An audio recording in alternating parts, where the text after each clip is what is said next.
Datant du VE siècle après J.C., l'église de Santo Stefano Rotondo est la plus ancienne église à plan circulaire de Rome. Elle est précédée d'un portique à 5 arcs sur de hautes colonnes antiques en granit avec des chapiteaux corinthiens. Elle était d'abord constituée d'une salle circulaire, circonscrite par 2 déambulatoires concentriques, formés par 2 rondes de colonnes. Le déambulatoire extérieur était entrecoupé par les 4 bras d'une croix grecque, aux extrémités de laquelle se trouvaient 4 chapelles.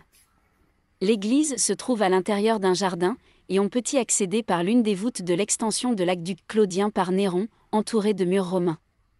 Au XIIe siècle, le pape Innocent II ordonna l'ajout du portique d'entrée et des 3 magnifiques arcs transversaux de la zone interne en utilisant 2 très hautes colonnes de granit pour soutenir le toit non sécurisé.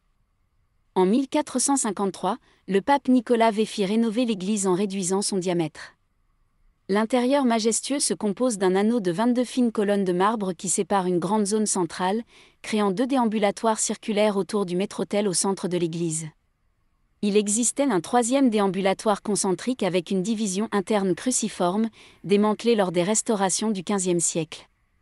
Les peintures qui décorent la balustrade à 8 côtés représentent des épisodes de la vie de saint Étienne par Antonio Tempesta, 1580.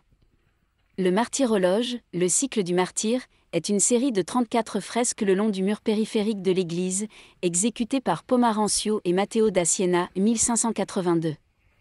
La première chapelle à gauche, dédiée aux saints Primo et Feliciano, contient des mosaïques byzantines du VIe siècle après J.C.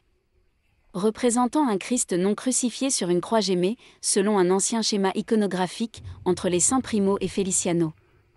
Une petite tête du Christ apparaît à l'extrémité supérieure d'une croix brillamment décorée.